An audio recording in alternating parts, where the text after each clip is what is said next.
Bien, ahí hemos quedado en este título que es derivadas direccionales. Alguien viendo la gráfica, o a ver, leamos, después vamos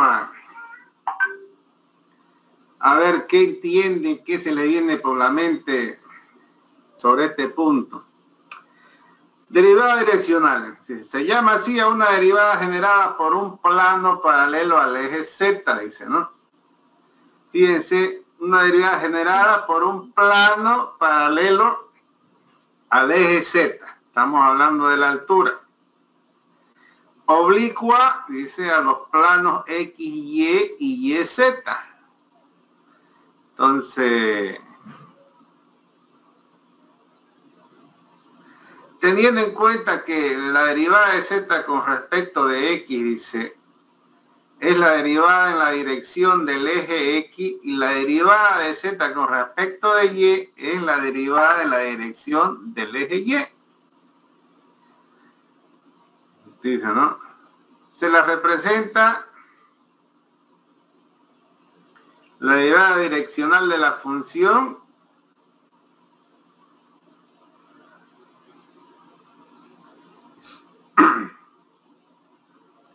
que está representada de estas dos formas. Las derivadas direccionales, en realidad direccionales pueden ejecutarse en la dirección de un ángulo respecto al eje X o en la dirección de un vector, dice, ¿no? Dependiendo, esos son datos, por si acaso. Si me dan ángulos, pues trabajo con ángulos. Van a haber fórmulas que contemple funciones, bueno, trigonométricas para trabajar con los ángulos, y en este caso, si son vectores, pues van a ser puras operaciones algebraicas, ¿no?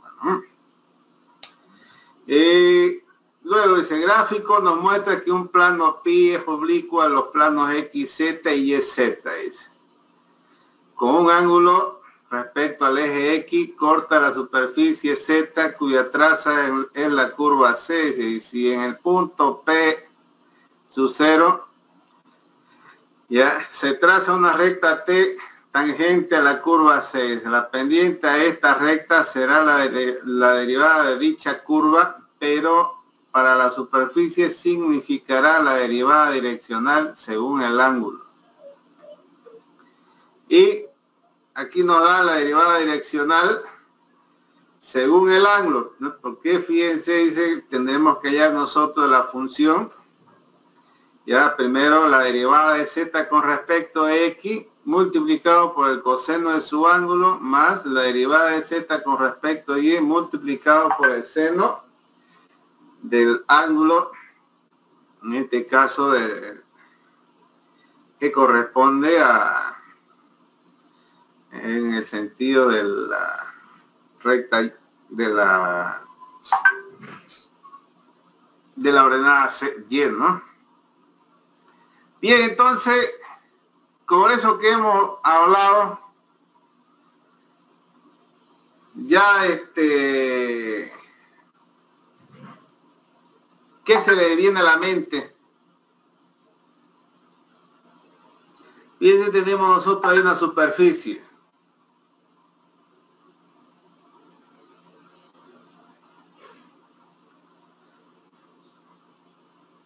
Donde hacemos un corte, trazamos una recta, así como trazábamos cuando hallábamos la derivada direccional de la derivada parciales. Por definición, hacíamos un corte en dirección al plano X, otro en dirección al plano Y, y ahora estamos haciendo un corte trazando una recta tangente en dirección del eje de la Z, ¿no?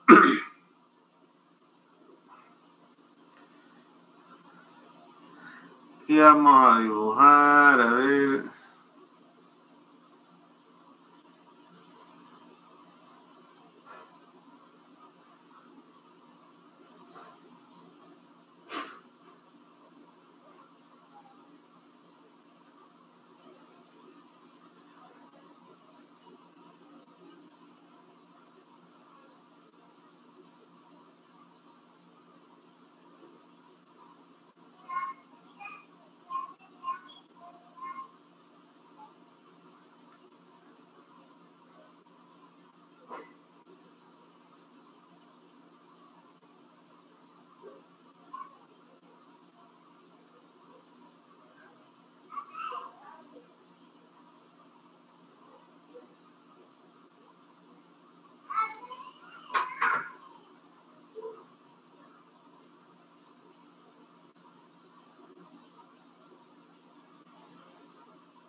A ver, con este dibujito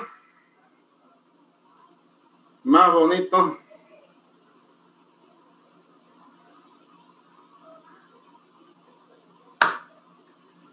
¿Qué les dice esa gráfica al dibujito que hemos hecho?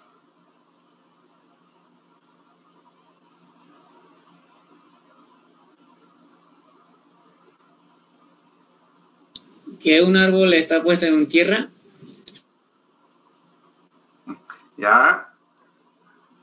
¿Dónde está una montañita? Ah, sí. Yo me fijé. Está en una pendiente. Exactamente. Aquí tenemos esa pendiente M. ¿Ya qué más?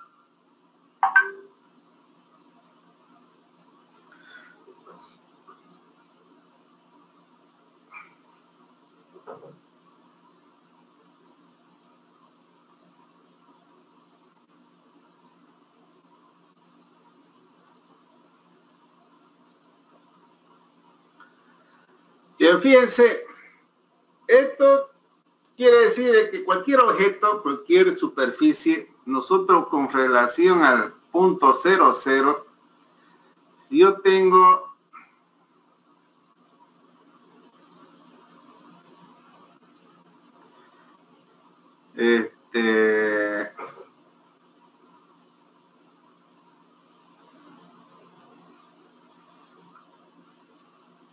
bueno, vamos a poner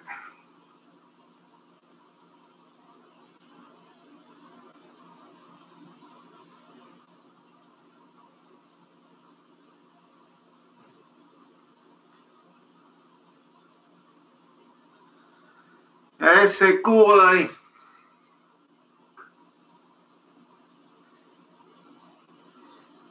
Si yo agarro y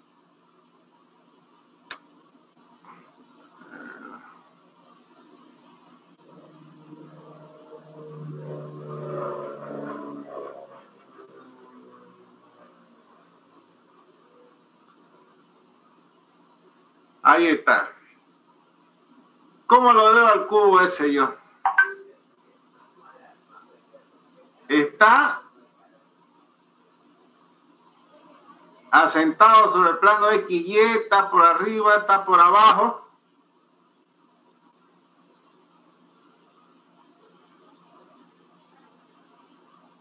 Vamos a decir que todo esto de verde es el plano XY para que sepan.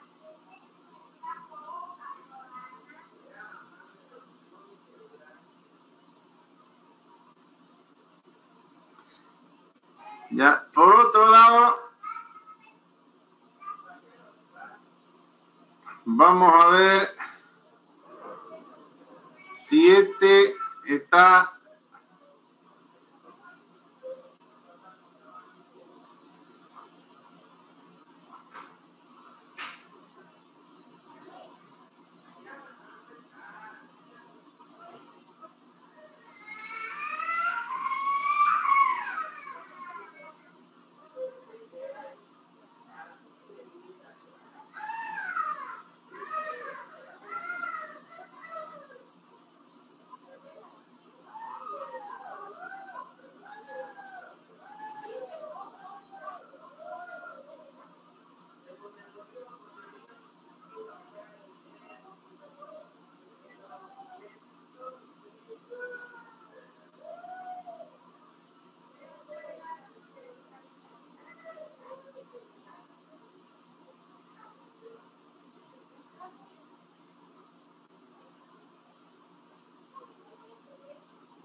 bien. Ya con esa otra figurita que hemos hecho, esa otra gráfica, más sencilla que estar con... Fíjense de que si yo tengo cualquier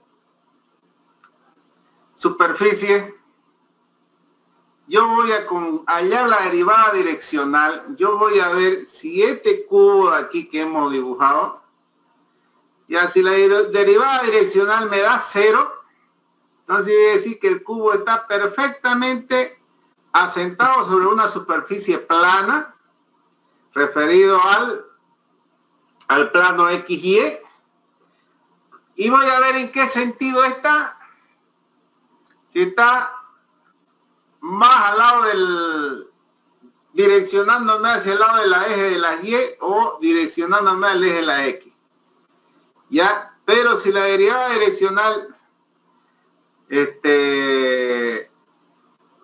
no me da cero, si me da cero, Z es cero. O sea, cuando no me dé cero, yo voy a ver cuál es la pendiente con respecto.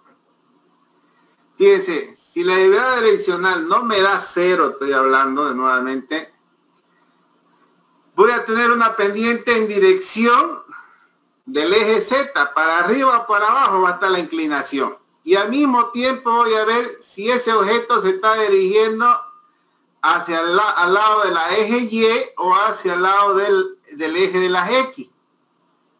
Entonces, todos esos datos me la va a dar a mí la derivada direccional.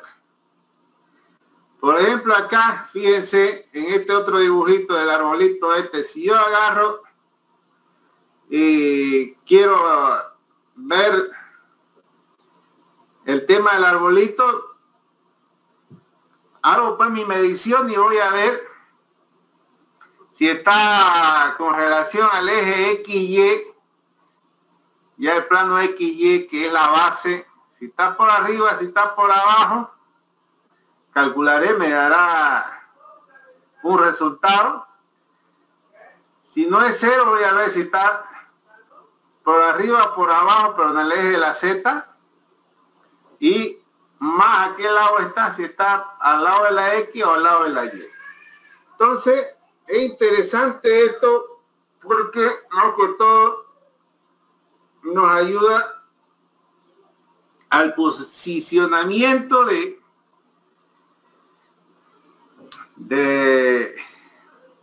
la superficie en el espacio, ¿no? Entonces nosotros vamos a ver, a calcular su lugar exacto de cada cosa. Vamos a tener una información que nos ayude a suponer que es la más confiable que se puede hacer, ¿no? Bien, entonces, ¿alguna pregunta sobre este tema de lo que trata la derivada direccional?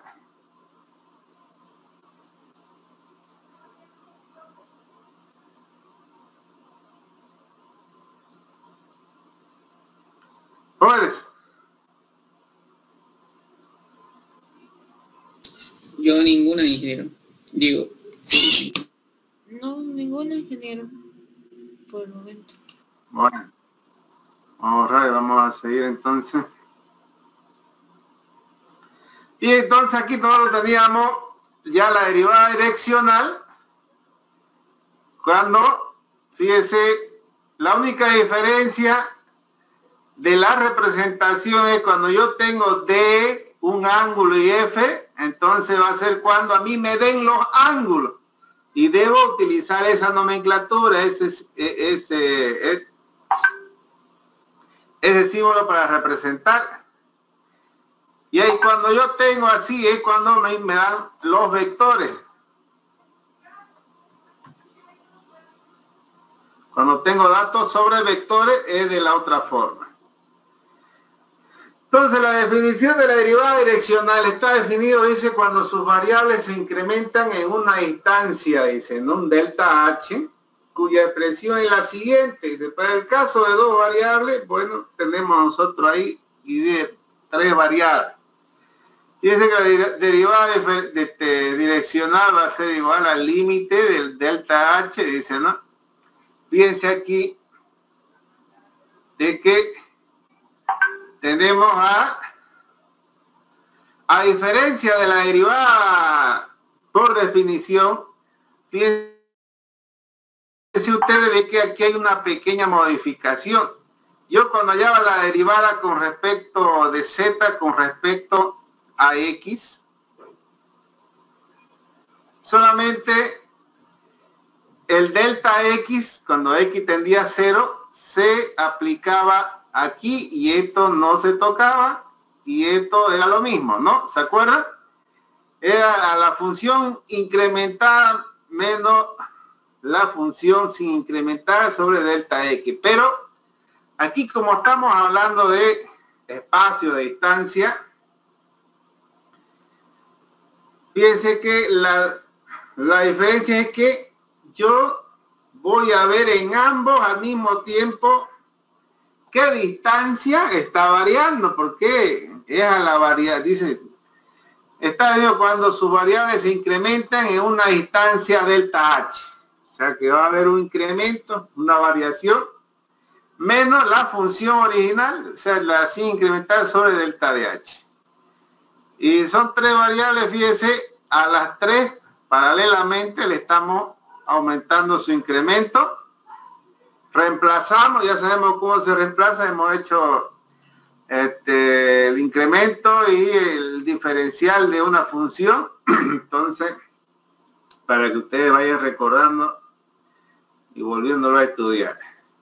Entonces, fíjense que es similar a la derivada direccional, pero lo único que varía es que paralelamente en ambos casos se va trabajando.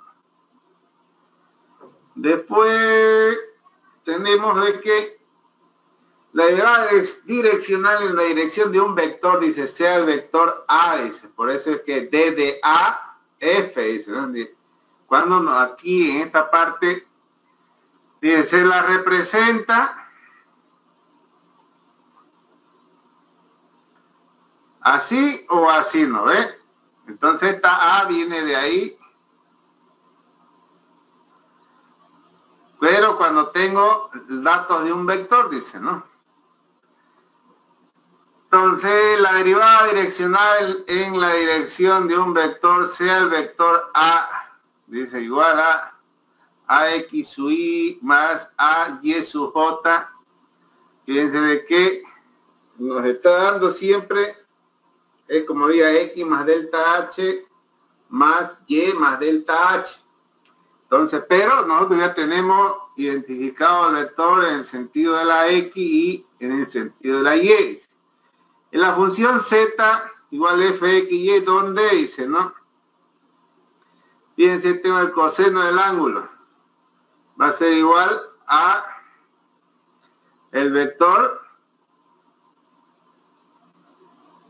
ya, AX sobre A, el seno de X y se reemplaza, fíjense, por el AY sobre A, el vector sobre su módulo. Y el módulo, eso lo hemos visto en física, es igual al X cuadrado más Y cuadrado por Pitágoras, ¿no? La distancia entre dos puntos igual C es igual a A cuadrado más B cuadrado, pero cuando despejamos C es a la raíz cuadrada de A cuadrado sobre B cuadrado, ¿no ven?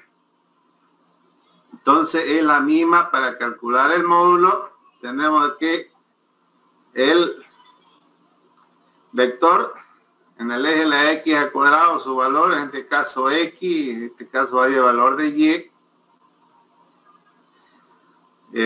reemplazando en la ecuación de la derivada direccional, dice, ¿no? Entonces vamos a tener nosotros, fíjense que en vez de coseno del ángulo, estamos reemplazando por el vector sobre su módulo. Entonces el vector sobre su módulo por la derivada que viene de la fórmula de coseno del ángulo por de la derivada de z con respecto a x por el coseno del ángulo, era, ¿no? Entonces fíjense, aquí lo tenemos en la derivada direccional. Cuando nosotros tenemos el ángulo, es la derivada de z con respecto de x por el coseno del ángulo más la derivada de z con respecto de y por el seno del ángulo. Por lo tanto, yo reemplazo aquí, fíjense, el coseno del ángulo, porque no lo tengo como dato yo. Si lo tengo como dato, debo usar esa fórmula donde contenga el ángulo. No nos vamos a inventar ni vamos a hacer una cosa que no es. Por lo tanto, si yo hago ese reemplazo, nos lo está diciendo acá, que vamos a reemplazar el coseno del ángulo por el vector sobre su módulo, el seno del ángulo por el vector sobre su módulo, cada quien en su eje, ¿no? Tanto en el eje X como en el eje Y. Y para calcular el módulo, que va a ser un número, un valor, va a ser el vector, valor del vector en X al cuadrado más el valor del vector en Y al cuadrado, sacamos su raíz cuadrada, ¿no? Ya cuando reemplazamos, vamos a ver aquí nosotros de que aquí ya estamos utilizando la nomenclatura de la derivada direccional, pero cuando tenemos como dato un vector. Por eso diré D de AF, dice, ¿no? En cambio al otro lado D del ángulo. Y entonces va a ser igual al vector sobre su módulo por la derivada. Esto también va a ser un dato de Z con respecto a X más el vector de Y sobre su módulo por la derivada de Z con respecto a Y. Entonces, para un vector de 3 o más componentes, su derivada direccional será, dice, si el vector es AX sub Y más Y sub J más Z sub K y la función W, X, Y, Z, una función de 3 variables. Fíjense de que tenemos coseno de alfa, beta y de sigma o de gamma. Y el procedimiento es el mismo, solo aumenta un dato que sería de la nueva variable, ¿no? Reemplazando vamos a tener ahí.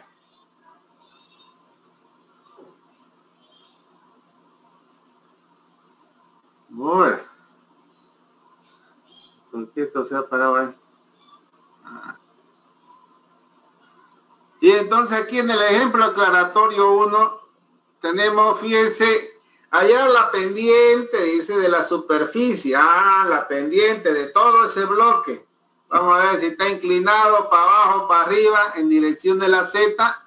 Y vamos a ver cuando se inclina. Aparte de inclinarse, se supone que el agua, no es ustedes cuando chorrean agua, busca un desnivel. Ya, porque el agua no se desparrama. Cuando está bien sobre el nivel, el agua se desparrama uniformemente hacia todos los lados. Pero cuando hay un desnivel y nosotros vemos que a veces se va hacia un lado, ya estamos viendo que aparte de que hay un desnivel, ese cuando se va hacia un lado, ya estamos viendo el sentido si se va hacia el eje X o hacia el eje Y. Porque ya estamos viendo de que su pendiente tiene una pendiente que no es 0. Bien. Pues, hombre, no quiere dar mi mouse.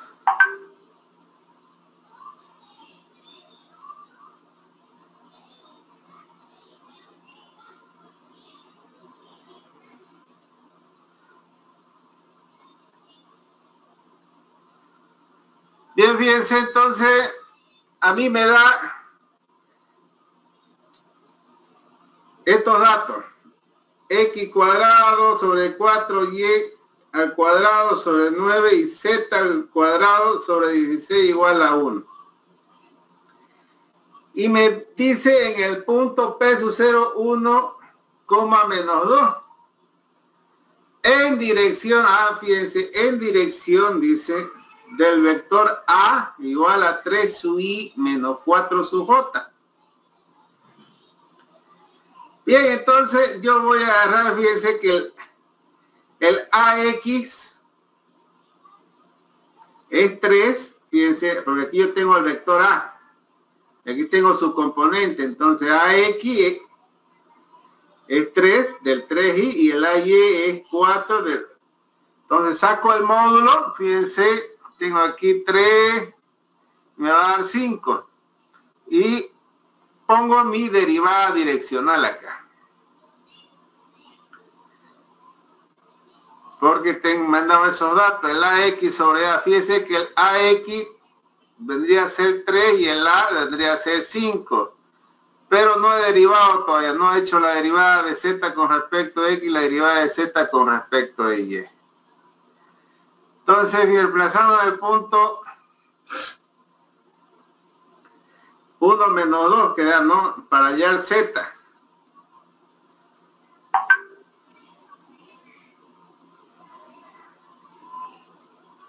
Bueno, entonces fíjense que reemplazamos esos valores y nos va a dar el Z.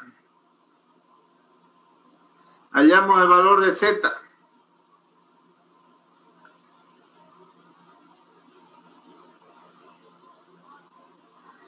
Todas esas operaciones son algebraicas.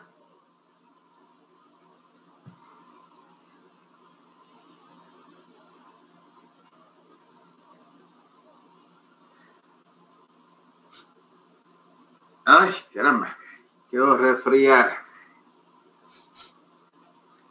Bien, entonces, solo es reemplazar los datos, operaciones algebraicas. Ya cuando reemplaza ese, obtendremos la pendiente buscada. Ese. Fíjense que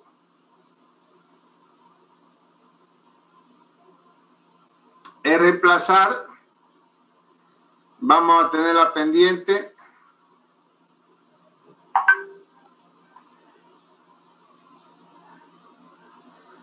Oye, ustedes son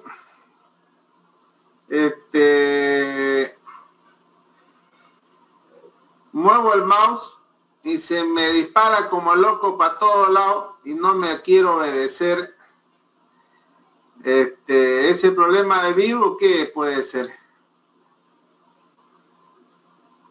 Y tarda hasta que se para, recién puedo de nuevo dominar y hago un clic o algo y después de nuevo se vuelve a poner como loco queriendo escaparse el puntero.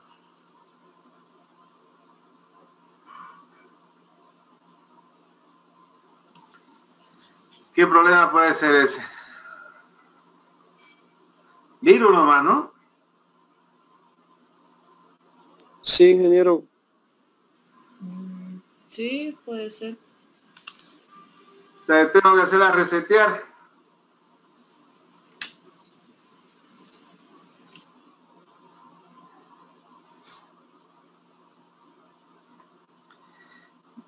Bueno, joven, pero entonces... primero guarde sus datos.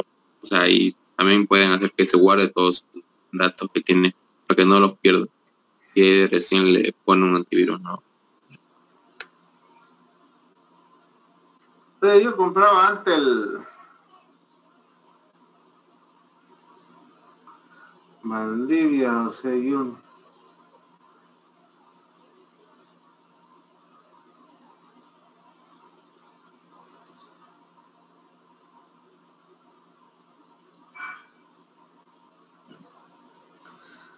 José Junior Valdivia Montalbán, ¿usted es hermano de mi auxiliar, de Miguel? Sí, Inge, soy su hermano. Hasta la O le ha sacado, ¿no? Hasta la voz. Es que fácilmente se van a hacer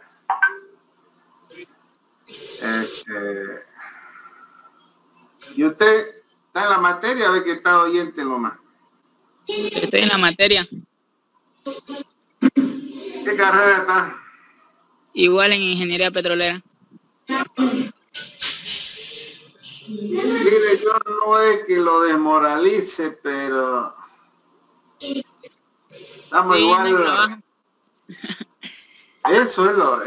petrolera es una excelente... Todas las carreras son hermosas, pero la verdad es que mi padre, por ejemplo, de mí, en la época de oro y YPFB,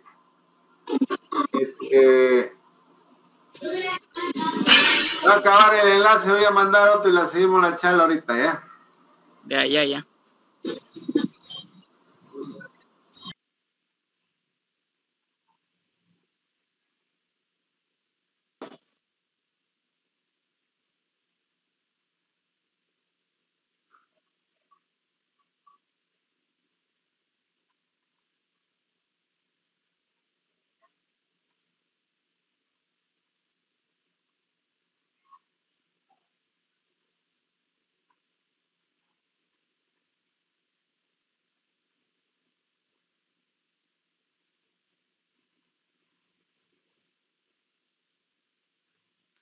Bien, jóvenes, vamos a hacer la introducción a este tema de valores extremos y la otra clase vamos a terminar el viernes.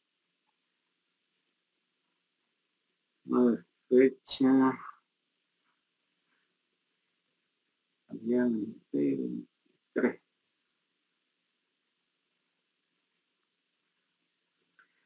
Lo que avancemos hasta el 20. A ver, no, viernes, hasta el 16, jóvenes.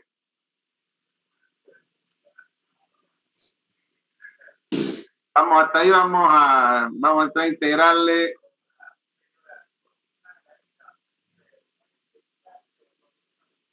la primera parte como para que ustedes puedan ya tener la base y poder hacer cualquier ejercicio de integrarle.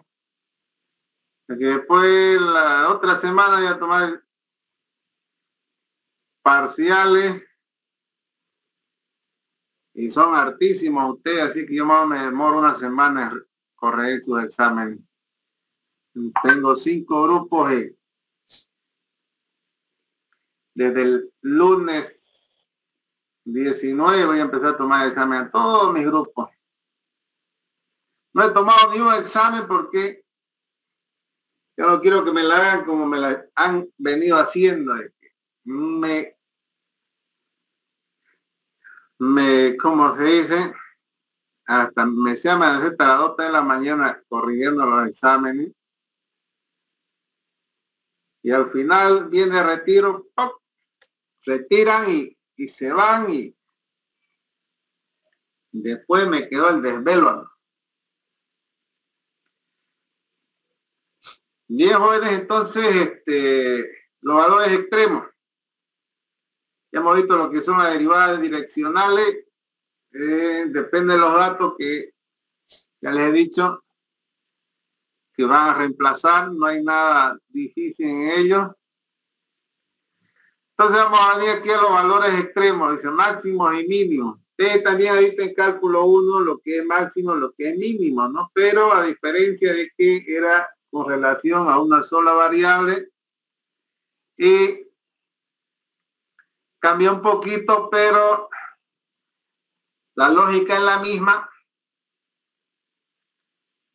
Ya entonces vamos a empezar viendo el concepto. Dice, se llama así a los puntos una superficie, una función de varias variables que sostiene un plano tangente horizontal paralelo a X y Y. Estos puntos reciben el nombre de puntos críticos que luego pueden ser clasificados como máximo o mínimo. Fíjense, ustedes tienen acá en esta gráfica, tendría que ser el plano XY, el que está mostrando, o sea, un piso cualquiera, donde vamos a decir que estamos en un desierto y una montañita, una más pequeña que otra, y donde en estos huecos puede que sean unas lagunas. Entonces estamos viendo de que por encima del nivel del mar, o sea, que es nuestro punto de referencia, vamos a tener nosotros que aquí vamos a tener, estos son los máximos, ¿no? Si a mí me dicen cuál es el máximo absoluto, obviamente no creo.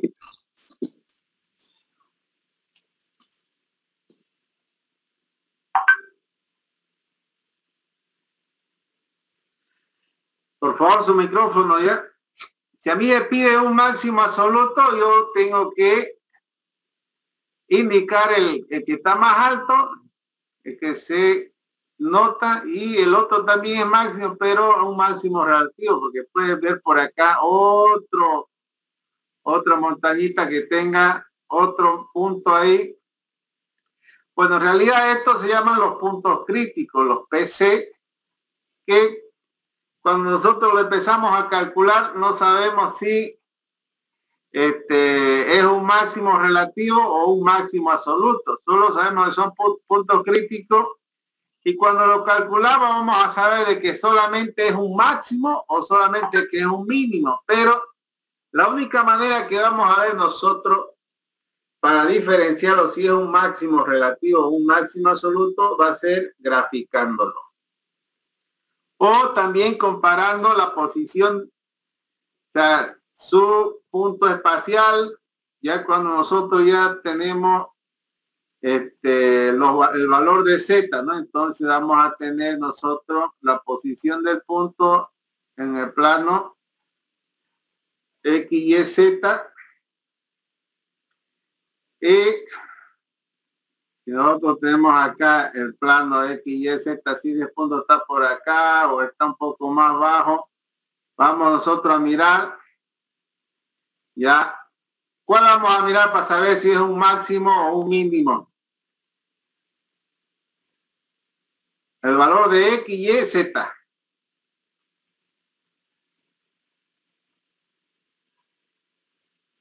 Tenemos Z, aquí tenemos X, aquí tenemos Y. El de Z. Obviamente que el de Z, ¿no? Porque Z es el que nos da la referencia de la altura, joven. Y entonces a X y a Y yo le puedo llamar ancho o largo, como yo lo quiera denominar, digamos, puede ser. Siempre estamos acostumbrados a decir largo a la parte más larga, ¿no? Y ancho solamente a lo que es menos largo, pero yo puedo cambiar el nombre y no cometo ningún error. Es como yo lo quiera nombrar, pero la altura sí, sé hacer la referencia de que es la altura, porque es un plano perpendicular al plano XY. Cambio, el largo, el ancho va a estar situado, mire, ya sea que a este yo le llame largo y a este ancho. Si me paro y miro de aquí, voy a decir, este es mi largo y este es mi ancho. Si yo miro desde aquí, voy a ver de que este es mi ancho y mi largo. Entonces, para que ustedes vean de que no cometo ningún error.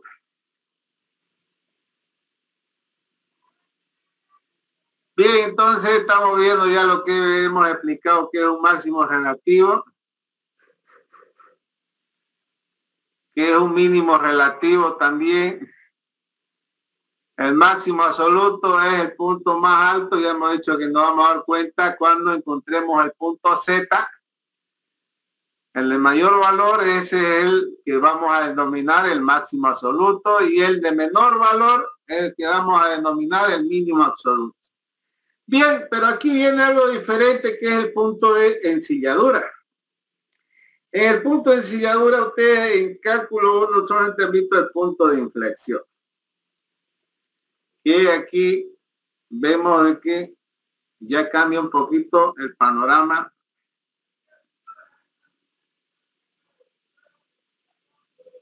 Tengo acá, fíjense, ese punto es mi punto de ensilladura. Ese punto está situado en este plano de aquí, que va a estar paralelo al plano XY. Y fíjense que cuando yo lo miro en esta posición por debajo del plano XY, pareciera ser de que este punto de acá es un máximo, ¿no? ¿No ven o no? Sí. Sí. Y si lo miro yo desde esta óptica de acá, para mí, ¿qué va a ser eso? Un mínimo. Un mínimo, ¿no ven? Entonces, ese punto, yo no puedo decir que va a ser máximo, que va a ser mínimo. Por eso es que se decidió llamarlo punto de ensilladura. ¿Y cómo vemos eso? Esto es la ensilladura de un caballo. ¿Han visto ustedes? Pone encima del caballo en la espalda y es donde nosotros lo colocamos para montar un caballo. Por ejemplo, ese tipo de figura presenta esa curiosa particularidad de que presenta un punto de ensilladura. O aquí también, si usted lo vuelca eso, que va a aparecer como un puente. También vamos a tener nosotros que tenemos aquí, por un lado, un máximo y por otro lado va a aparecer un mínimo, ¿no? Bien, y así vamos a tener diferentes casos en la naturaleza que nos da esa particular característica del punto de ensilladura. Entonces eso es lo que es un punto de ensilladura y tiene su particularidad cuando se lo encuentra. Fíjense de que no precisamente va a estar aquí en este punto 00, ya no es que sea 0, puede tener otras coordenadas, puede estar en dirección del eje Z, pero qué sé yo, en Z igual a 1, que esto se suspenda más arribita en 1, eso no quiere decir porque T tiene que estar ahí en el 00. Mucho, a veces si uno no les explica eso, piensa que debe tener el valor de 0. Bien, entonces eso es el punto de ensilladura. Y el punto sillón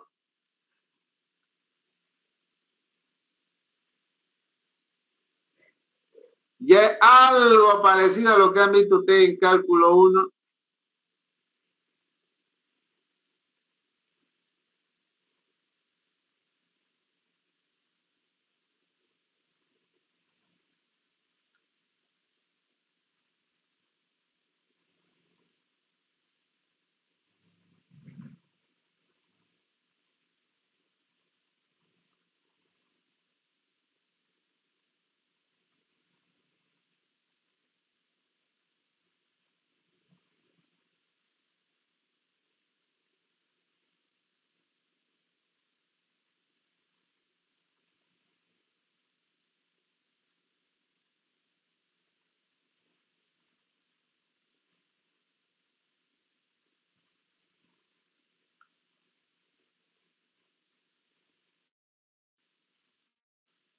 Bueno, ahí fíjense el punto que se llama así a la ordenada de un punto cuyo entorno tiene la configuración de un sillón de descanso.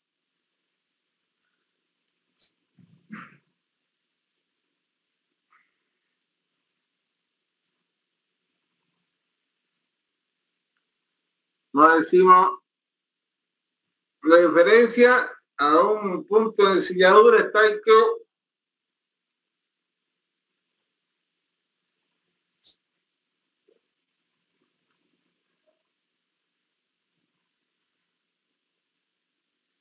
que yo aquí me tendría que hacer la imaginación de que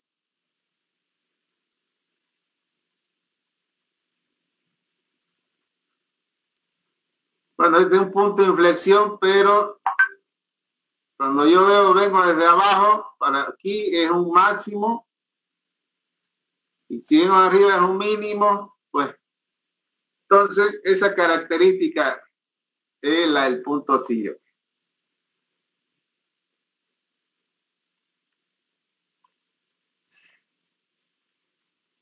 Un 6, 7. Bien, bueno, vamos a quedar aquí, tengo una reunión, hay mucha pelea en la CUP. Vamos a ver si hay o no hay elecciones. A las 3 hay una reunión, una asamblea. Así que, pero primero nos estamos reuniendo antes para tomar determinaciones. Soy parte de la Asociación de Tecnología, secretario general, así que me van a disculpar estos minutitos. Tengo que estar 12 en punto ayer. Y jóvenes, entonces ya saben de que hasta el otro viernes vamos a tener avance de este viernes próximo y se van Ya vayan estudiando lo que es funciones, lo que es límite, continuidad. Para el primer parcial, que lo van a dar de este lunes al próximo lunes. O sea que tienen 2 fines de semana para estudiar.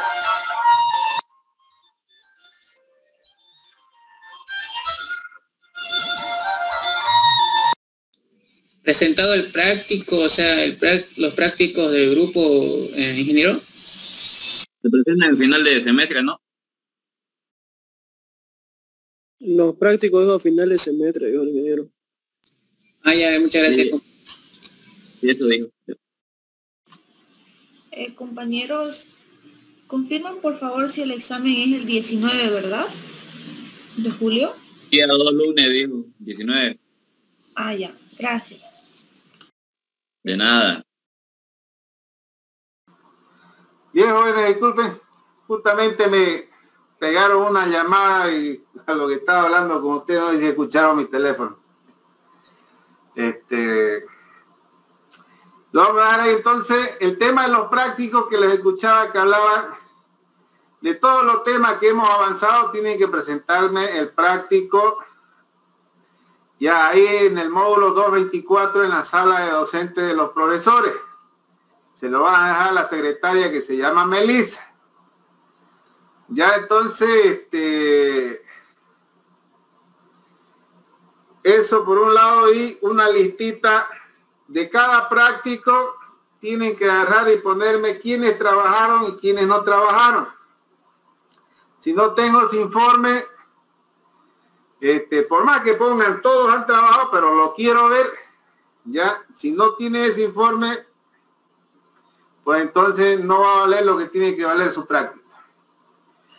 Y ahí el lunes ya vamos a ver ya el tema de las ponderaciones. Lo mejor el día lunes o viernes vamos a dar ese tema. Bien, bueno, entonces eso sería todo por hoy. Nos vemos el día viernes. Ok, ingeniero, gracias. Gracias, ingeniero.